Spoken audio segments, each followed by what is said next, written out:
Hello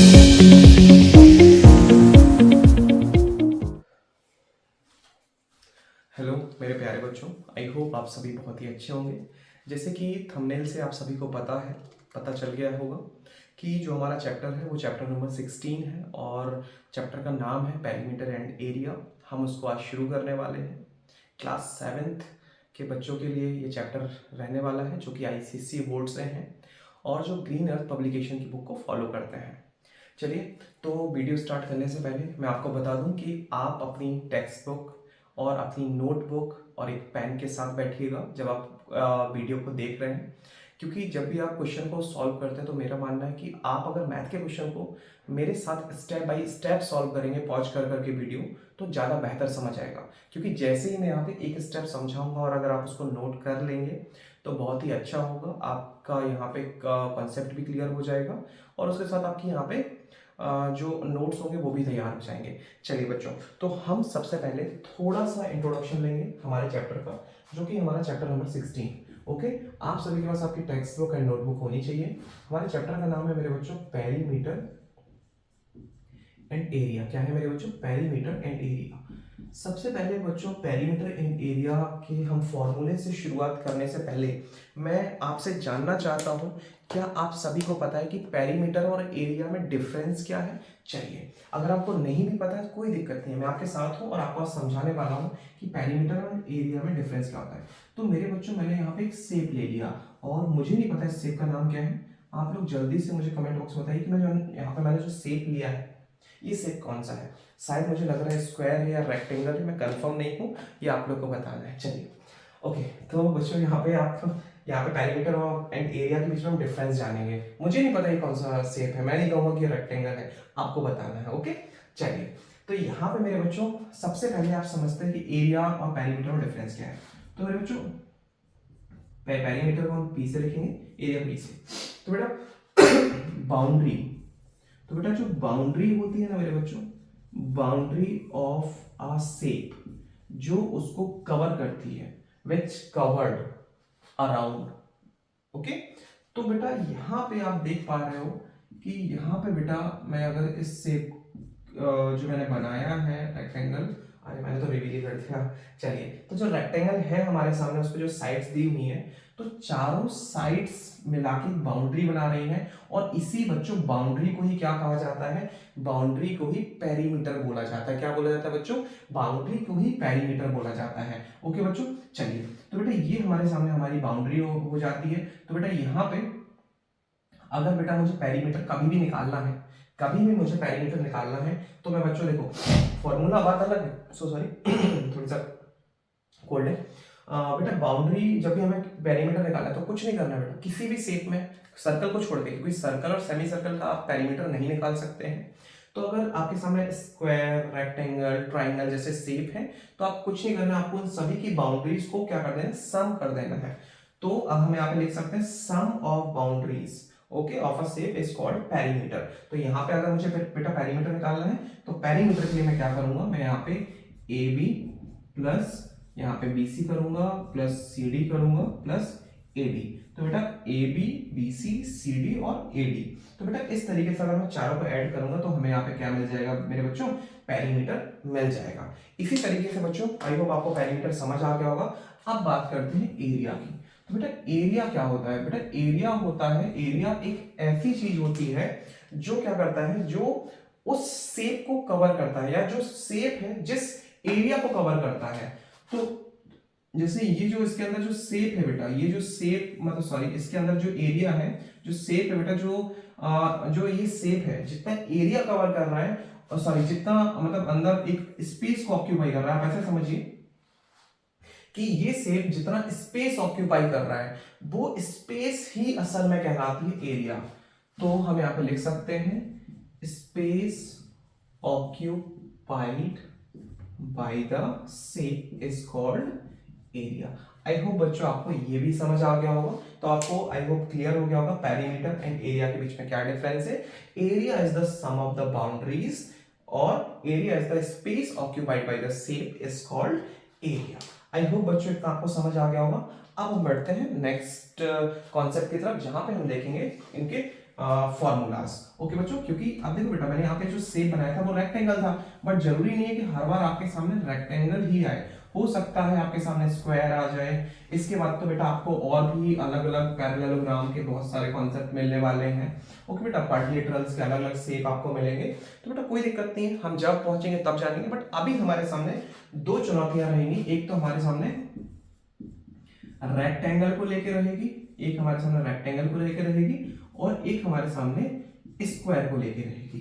तो बेटा rectangle और स्क्वायर के दो फॉर्मूले हमारे सामने होंगे बच्चों, एक तो रेक्टेंगल का एरिया और रेक्टेंगल का पेरीमीटर।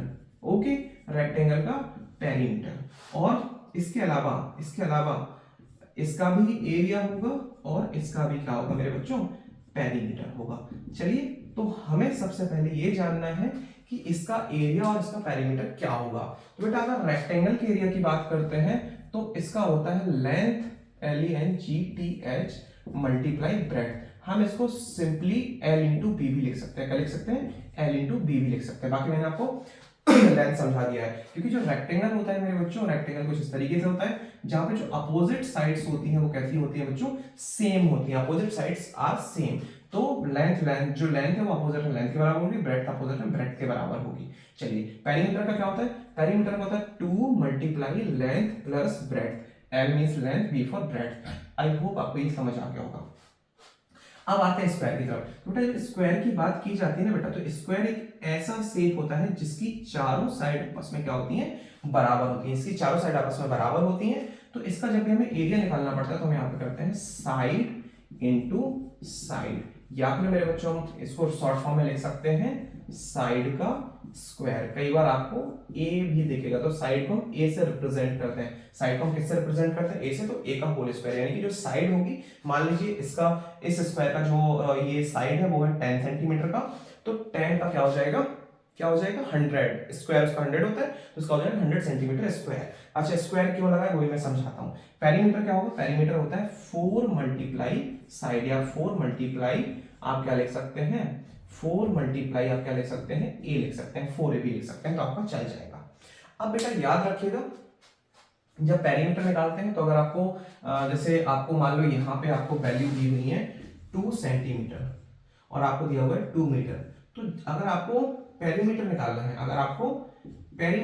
है तो आप यहाँ पे सेंटीमीटर ही नोट करेंगे या मीटर ही नोट करेंगे। अगर आपको मान लो 2 किलोमीटर दिया होता तो आप पेरीमीटर जब निकलेगा तो पेरीमीटर की वैल्यू जो आएगी फाइनल, उसमें आप यही यूज करेंगे।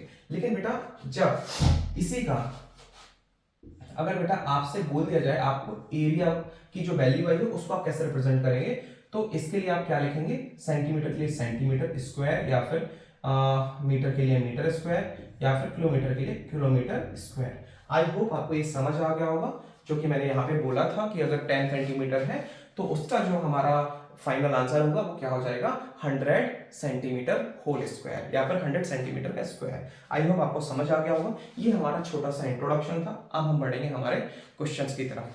चलिए इसको नोट कर लीजिए।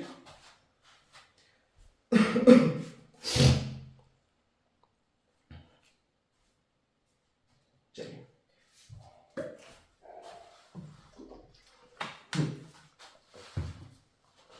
चलिए बच्चों, तो यहाँ पे अब हम चलते हैं हमारे एक्सरसाइज की तरफ।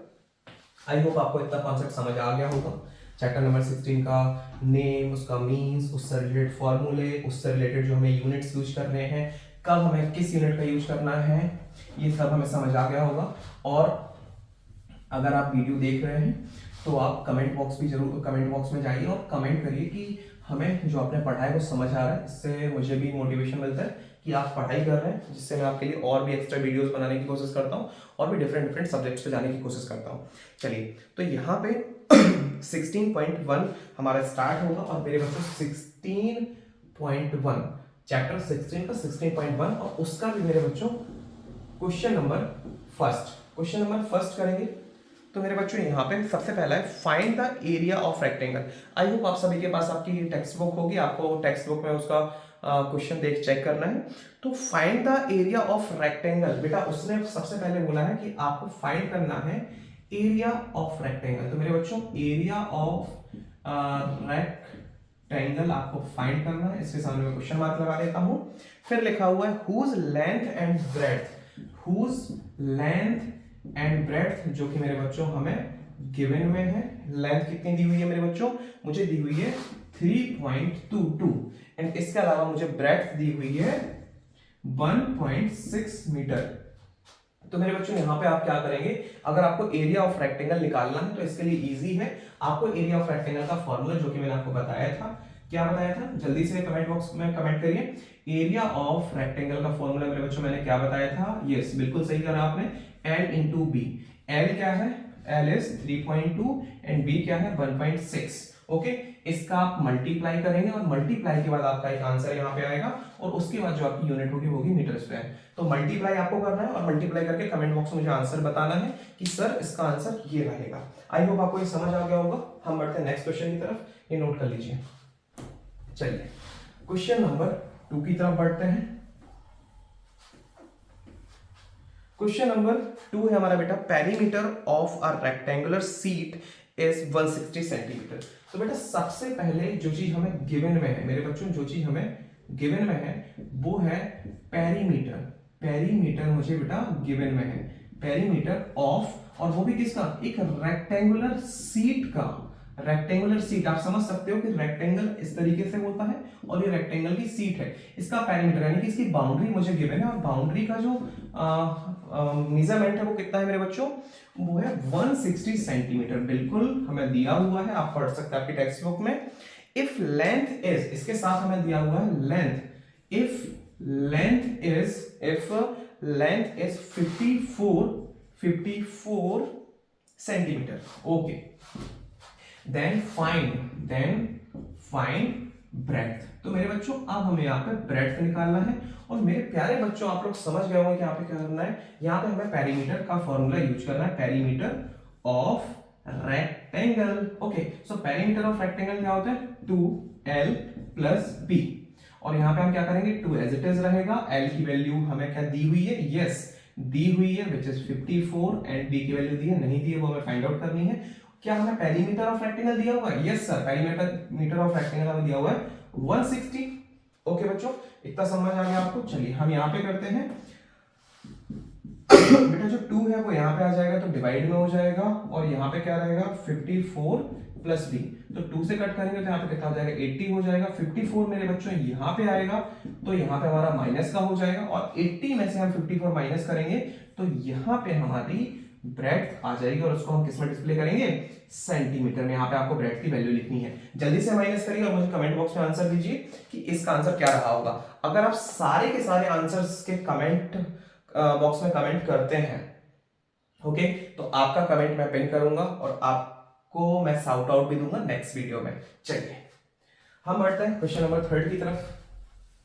देखिए ये सारे क्वेश्चन इजी है मेरे बच्चों, फिर भी यदि मैं हमेशा बोलता हूँ बच्चों, सभी बच्चों से जो भी जिनको भी मैं ऑफलाइन एंड ऑनलाइन पढ़ाता हूँ कि अगर आपको नहीं समझ आ रहा है तो आप फिर से उसको, आप अगर ऑफलाइन पढ़ रहे हैं तो आप टीचर से समझिए और अगर आप ऑनलाइन पढ़ रहे हैं तो वीडियो को फिर से आप पीछे लेके जाइए और उस क्वेश्चन को दोबारा समझिए। फिर से नहीं आ रहा है तो एक बार और समझिए, बार बार समझिए। लेकिन अगर फिर भी नहीं आ रहा है तो आप ऑफलाइन में बार बार टीचर से पूछ सकते हैं, लेकिन ऑनलाइन में आप कमेंट कर सकते हैं, मैं आपकी हेल्प जरूर करूंगा।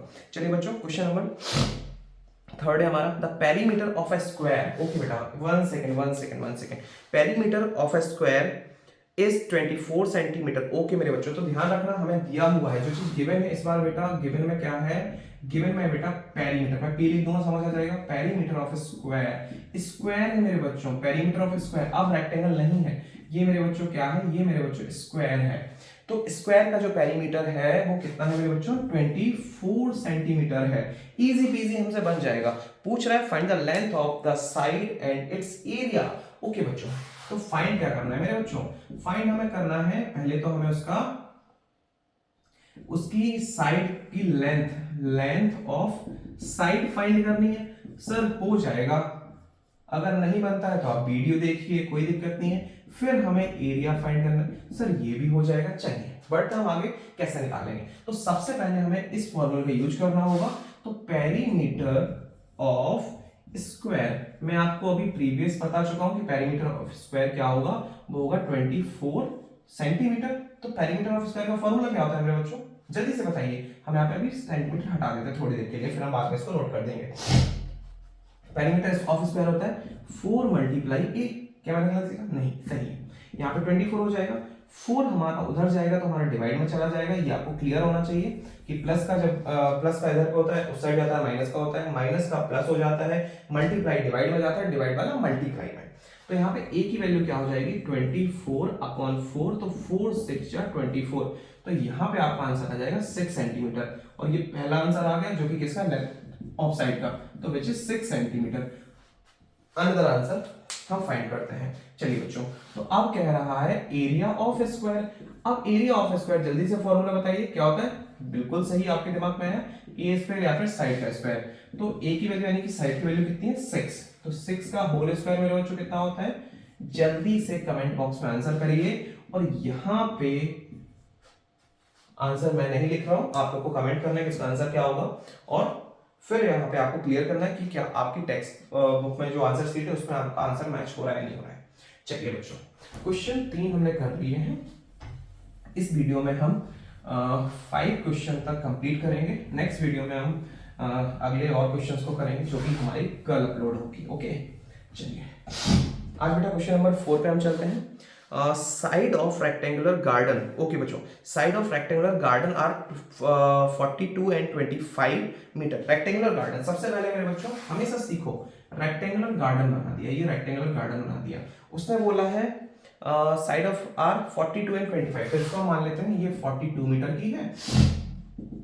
सो सॉरी बच्चों, आप डिस्टर्ब हो रहे होगे, थोड़ा सा कोल्ड एंड कफ है तो चलेगा, कोई दिक्कत नहीं।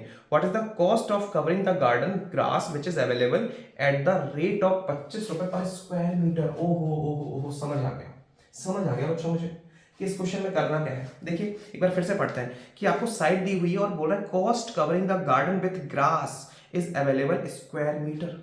अब मेरे बच्चों आप ये बताओ जब आप एक फील्ड में ग्रास लगाओगे तो साइड में लगाओगे, आप एक खेत में पूरे में ग्रास लगाओगे, इसका मतलब मुझे इसका जो एरिया है इस रेक्टेंगुलर गार्डन का, इसमें पूरे में ग्रास लगवानी है। अब ग्रास लगवानी है तो ग्रास लगवाने के लिए सबसे पहले मेरे पास, मैं जाऊंगा मान लो मैं दुकान गया, मैंने बोला भैया मुझे अपने गार्डन में ग्रास लगानी, तो उसे सपने तो हो नहीं रहे कि कितना गार्डन है, कितना बड़ा गार्डन है। उसके लिए आपको क्या करना पड़ेगा? उसके लिए आपको पहले उसको आपका एरिया बताना पड़ेगा। तो आपको सबसे पहले आपको निकालना है area of rectangular garden is equal to, yes मेरे बच्चों बिल्कुल सही, L into B. L into B आप करेंगे तो 42 मल्टीप्लाई 25, इसको सॉल्व करेंगे तो 25 टू जब 50 होता है, 5 कैरी 25 4 जा, यहाँ पे कितना हो जाएगा 100, और 100 में 5 ऐड करेंगे तो 105, तो ये हमारा आ गया स्क्वायर मीटर। आप इस तरीके से लिखिए या फिर सीधा सीधा, क्योंकि मीटर में था और एरिया निकाला है तो मीटर स्क्वायर नोट करेंगे। आई होप आपको समझ आ गया होगा। अब मैं दुकानदार के पास गया, मैंने कहा दुकानदार भैया अब मुझे आप बताइए मेरा टोटल प्राइस क्या होगा। उसने बोला टोटल प्राइस मैं ऐसे बताऊंगा बेटा आपको। उसने बोला कि टोटल प्राइस भैया मैं आपको ऐसे बताऊंगा, सबसे पहले आप बताइए एरिया क्या है। तो मैंने कहा अच्छा भैया एरिया, तो उसने कहा हाँ एरिया बताइए। मैंने कहा भैया मेरा तो एरिया है 1050 मीटर स्क्वायर। उसने कहा अच्छा तो इतना एरिया, इतने के लिए आपको ग्रास लगवानी है। तो अगर आपने इतना बता दिया तो आपको पर मीटर के हिसाब से आपको पर मीटर की कॉस्ट आपको देनी पड़ेगी, मल्टीप्लाई पर मीटर कॉस्ट, पर मीटर स्क्वायर कॉस्ट आपको देनी पड़ेगी, या फिर मैं लिख देता हूं पर स्क्वायर मीटर कॉस्ट आपको देनी पड़ेगी, पर स्क्वायर मीटर कॉस्ट आपको देनी पड़ेगी। मैंने बोला अच्छा भैया पर स्क्वायर मीटर कितना दोगे आप बताओ जरा। तो मैंने उससे नेगोशिएशन करके सब कुछ करके मैंने उससे करवा लिया। तो उसने बोला लास्ट आपको मैं 25 रुपीज पर स्क्वायर मीटर दूंगा। मैंने कहा चलो भाई चलता है, ये तो हमने नेगोशिएशन कर लिया, कंप्लीट हो गया है। अब बच्चों क्या करना है, हमें 1050 का मल्टीप्लाई 25 से करना है, और यहां पे हमें हमारा आंसर मिल जाएगा, जो कि आपको मल्टीप्लाई करके मुझे कमेंट बॉक्स में बताना है। आई होप आप ये कर लेंगे और आपको ये क्वेश्चन भी समझ आ गया होगा। चलिए आई थिंक हमने क्वेश्चन नंबर 4 है हमारा, अब हमें चलना है क्वेश्चन नंबर 5 पे। चलिए ओके बच्चों, सारे क्वेश्चंस नोट करते जाइए अच्छे से, एक एक करके मैं डायग्राम से भी आपको एक्सप्लेन कर रहा हूं। और अब हम चलते हैं नेक्स्ट क्वेश्चन, जो कि हमारा इस वीडियो का लास्ट क्वेश्चन होने वाला है, विच इज क्वेश्चन नंबर 5। चलिए तो मेरे बच्चों क्वेश्चन नंबर 5 हम सबसे पहले रीड करेंगे, क्योंकि थोड़ा सा ही आपको टफ लग सकता है, बाकी टफ नहीं है। कह रहे हैं a wire is in the shape of a square of side 10 centimetre. चलिए, तो मेरे बच्चों देखो, मेरे पास एक वायर है। अब जैसे बेटा मान लो कि ये वायर है, ये एक वायर है, ये मेरे पास ये एक वायर है, और इस वायर की लेंथ क्या है मेरे बच्चों? इस वायर की लेंथ तो मुझे पता नहीं है, लेकिन उसने ये बोला है इस वायर को, वायर का मैंने क्या किया, एक स्क्वायर बना दिया। इस वायर को मैंने ऐसे ऐसे लपेट दिया और मैंने क्या किया, मैंने बच्चों एक स्क्वायर बना दिया। बिल्कुल सही सुना आपने। और इस स्क्वायर का उन्होंने बोला है कि इस स्क्वायर की जो साइड है वो 10 सेंटीमीटर की है। मैंने कहा अच्छा जी, बिल्कुल कोई दिक्कत नहीं है। फिर आगे क्या बोलते हैं वो क्वेश्चन समझते हैं। इफ वायर इज रीबेंट, मतलब उसको दोबारा से हम रीबेंट करें, किसमें? अब एक रेक्टेंगल में करें। ओके मेरे बच्चों, उसको अगर मैं रीबेंट करके एक रेक्टेंगल बना दूं, उसको रीबेंट करके एक रेक्टेंगल बना दूं मेरे बच्चों, तो क्या बोल रहे हैं, ऑफ लेंथ 12 सेंटीमीटर, तो उसकी जो लेंथ होगी वो 12 सेंटीमीटर हो जाएगी। एंड ब्रेड्थ दिया हुआ है क्या, तो बोल रहा है फाइंड इट्स ब्रेड्थ। अब हमें मेरे बच्चों ब्रेड्थ फाइंड करनी है। और फिर क्या बोल रहा है, which shape enclose more area and by how much, मतलब कौन ज्यादा एरिया कवर करेगा और कितना ज्यादा एरिया कवर करेगा। चलिए देखिए मेरे बच्चों, अब सबसे पहली चीज है मेरे बच्चों, आप मुझे ये बताइए, अगर मैं इसका पेरीमीटर निकालूं और इसका पेरीमीटर निकालूं तो सेम होगा या नहीं होगा? आप तो पहले ये बताइए। सर सेम क्यों होगा? तो बेटा समझो, मेरे पास एक वायर है, एक मेरे पास एक लंबी वायर है। अब मेरे पास एक वायर तो नहीं है, चलिए कुछ ना कुछ मैं ढूंढता हूं, एक सेकेंड। चलिए, वायर के नाम पे मुझे कुछ तो मिल गया। मेरे पास एक ये वायर है, ठीक है बेटा, एक ये वायर है। अब इस वायर का अच्छे से तो नहीं आपको समझ आएगा, फिर भी समझाने की कोशिश करता हूं। इस वायर का मान लीजिए कि आपने जो शेप यहाँ पे बनाया है, इस वायर का जो शेप है ये रेक्टेंगल है, और इसी वायर से आपने क्या किया, थोड़ा सा हम इसको मॉडिफाई करेंगे हल्का फुल्का, तो ये आपने स्क्वायर बना लिया। अभी थोड़ा क्लियर नहीं बन रहा है, बट आप समझिए कि वायर तो बेटा सेम ही है ना। अगर इस वायर की लेंथ मान लेते हैं कि 10 मीटर है, 10 मीटर है, तो इस वायर को चाहे मैं ऐसे कर दूं, गोल कर दूं, ट्राइंगल बना दूं, रेक्टेंगल बना दूं, स्क्वायर बना दूं, तो क्या इस वायर की लेंथ चेंज हो जाएगी? नहीं होगी ना चेंज। तो बेटा वायर मतलब इन दोनों शेप का पेरीमीटर। तो क्या बेटा दोनों शेप का पेरीमीटर इक्वल होगा या नहीं होगा? बिल्कुल सर इक्वल होगा। क्यों? क्योंकि सर वायर का जो लेंथ है उसी से, तो उसी वायर से स्क्वायर बना है, उसी वायर से ये रेक्टेंगल बना है। तो अगर दोनों के पेरीमीटर को देखा जाए तो दोनों का जो पेरीमीटर होगा वो कैसा होगा बच्चों? सेम होगा। चलिए, तो बच्चों सबसे पहले हम यहाँ पे क्या करेंगे, ये चीज हमें गिवन है, आप गिवन में लिखिएगा अच्छे से, ऐसे क्वेश्चन नहीं करिएगा जैसे मैं कर रहा हूँ, मैं आपको सिर्फ आपको समझा रहा हूँ। तो perimeter of square is equal to मेरे बच्चों पेरीमीटर ऑफ रेक्टेंगल। ओके, तो पेरीमीटर ऑफ स्क्वायर क्या होता है मेरे बच्चों? जल्दी से बताइए। Yes, 4 multiply a which is equal to perimeter of rectangle. क्या मैंने सही लिखा? बिल्कुल सही सर। आगे बढ़ते हैं। तो साइड की वैल्यू क्या है मेरे बच्चों? 10 है, इज इक्वल टू करेंगे 2, लेंथ कितना दिया हुआ है? 12 दिया हुआ है, बी मुझे फाइंड आउट करना है। क्या फाइंड आउट कर सकते हैं? यस सर कर सकते हैं। हाउ? देखते हैं। यहाँ पे 40 हुआ, 2 मल्टीप्लाई में है, डिवाइड में जाएगा यहाँ पे, और यहाँ पे हो जाएगा 12 प्लस बी। 2 से कटेगा तो कितना आ जाएगा मेरे बच्चों? 20। बिल्कुल सही, 20 हो जाएगा। अब 12 ये प्लस में है, उस साइड जाएगा तो माइनस का हो जाएगा, और हमारे पास यहाँ पे b की वैल्यू आने वाली है मेरे बच्चों 8। सो यस, हमने फाइंड कर लिया कि इसकी जो इस रेक्टेंगल का जो ब्रेड्थ होगा वो 8 सेंटीमीटर का होगा। चलिए, अब बच्चों इस क्वेश्चन के बाद उसने क्या बोला है, हमें पेरीमीटर निकालनी, उसने हमें इसकी साइड निकाल ली। तो बेटा हमें साइड अगर हमें पता है, अब हम दोनों का एरिया इजीली निकाल सकते हैं। तो उसने बोला है which shape enclose more area. तो यहां पे पहले हम which shape enclose more area, तो हम यहाँ पे क्या करते हैं, हम यहाँ पे इस तरीके से आप समझिए, आपको लेकिन पूरा लिखना है, मैं यहाँ पे सिर्फ शॉर्ट फॉर्म में लिख रहा हूं एरिया ऑफ स्क्वायर, और यहाँ पे मैं लिख रहा हूं एरिया ऑफ रेक्टेंगल। आपको पूरा लिखना है, आपको ऐसे नहीं करना है, मेरे ऐसे नहीं करना, आपको पूरा पूरा लिखना है। ये तो मैं सिर्फ समझाने के लिए कर रहा हूं, एरिया ऑफ स्क्वायर और एरिया ऑफ रेक्टेंगल। तो बेटा कुछ मैंने गलत कर दिया क्या? एरिया, हो कुछ तो गलत कर दिया मैंने, हाँ ये मैंने यहाँ पे गलत कर दिया, सो सॉरी बच्चों। वही मैं सोच रहा हूँ ऐसे मैंने क्यों लिख दिया, एरिया ऑफ स्क्वायर और area of rectangle. Area, A for area, of square, A for area, for rectangle. तो एरिया ऑफ स्क्वायर क्या होता है? साइड का होल स्क्वायर। बिल्कुल सही, क्लियर हो गया। इसका क्या होता है? Length multiply breadth. साइड कितनी दी हुई है बच्चों में यहाँ पे 10 दी हुई है, तो 10 का स्क्वायर करेंगे विच इज क्या हो जाएगा 100। और बेटा लेंथ इंटू ब्रेड्थ, तो लेंथ क्या है 12 है, 12 है बेटा, और ब्रेड्थ क्या है हमारी 8 है, तो 12 मल्टीप्लाई 8 विच इज 96।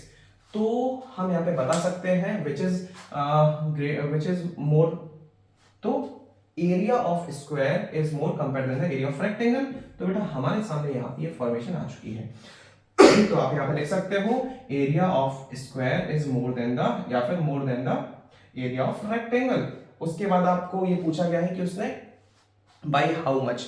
तो पहले तो अच्छा एक गलती कर दी हमने भाई, आप लोगों ने सोचा नहीं शायद। अगर मैंने गलती करी है, अगर आपने पकड़ ली है तो जल्दी से बताइए मैंने क्या गलती करी कमेंट बॉक्स में। अगर आप बता देते दैट वेरी गुड, जो मैंने समझाया था। बेटा हमने इसके यूनिट्स तो लिखे नहीं, इसका यूनिट हो जाएगा 100 सेंटीमीटर स्क्वायर एंड इसका हो जाएगा 96 सेंटीमीटर स्क्वायर। हमने यूनिट्स बेटा जरूरी है, अगर ये नहीं लिखते हैं तो क्वेश्चन आप ये मान लीजिए गलत है, कोई मतलब नहीं क्वेश्चन करने का, क्योंकि क्या है मीटर में है सेंटीमीटर में है। अब आप सोचो कि आपको एक रोटियां खानी है, मैं मेंशन नहीं करूँ एक दो तो, या फिर मैं मतलब मेंशन ना करूँ कि रोटियां, तो फिर कैसे क्लियर होगा कि आपको क्या चाहिए, एक चाहिए दो, क्या चाहिए एक दो, है ना। तो हमें आगे मेंशन करना होगा कि कितना है ओके। अब बेटा यहाँ पे बात आती है कि विच वन मोर, तो हमें क्लियर हो गया, यहाँ पे आप क्लियरली लिखेंगे कि इसका एरिया ज्यादा है, और कितना ज्यादा है, तो ये 4 सेंटीमीटर ज्यादा है, क्योंकि 100 में से 96 माइनस करेंगे तो कितना आएगा 4, तो ये वाला कितना ज्यादा है 4 सेंटीमीटर ज्यादा है। बाई हाउ मच पूछा गया था, तो उसका आंसर होगा हमारा 4 सेंटीमीटर स्क्वायर। आई होप आपको बेटा ये समझ आ गया होगा। चलिए हमने बेटा यहाँ पे क्वेश्चन 5 यानी कि 5 क्वेश्चंस हमने इस वीडियो में कंप्लीट कर लिए हैं। नेक्स्ट वीडियो में आपको, वैसे अगर मैं चेक कर पा रहा हूँ आपकी बुक में टोटल 20 क्वेश्चंस है, 5 क्वेश्चंस मैंने कर दिए हैं। मैं ट्राई करूंगा कि नेक्स्ट वीडियो में, ऐसे हमारे पास 4 वीडियोस रहेंगे, इसमें 5 के सीरीज में हम क्वेश्चंस करेंगे, और 4 वीडियो में हमारी एक्सरसाइज कंप्लीट हो जाएगी। और अगर मैं बात करूँ आपकी एक्सरसाइज 16.3 है, तो कुछ 5-10 वीडियो में हमारा पूरा का पूरा जो चैप्टर है वो कंप्लीट हो जाएगा। मैं छोटे छोटे वीडियोस रख रहा हूँ ताकि आपको अच्छे से समझा भी पाऊँ और आपके ऊपर ज़्यादा लोड भी ना पड़े। आई होप बच्चों आपको ये क्वेश्चन समझ आ गए होंगे। हम मिलते हैं नेक्स्ट वीडियो में। Thank you so much.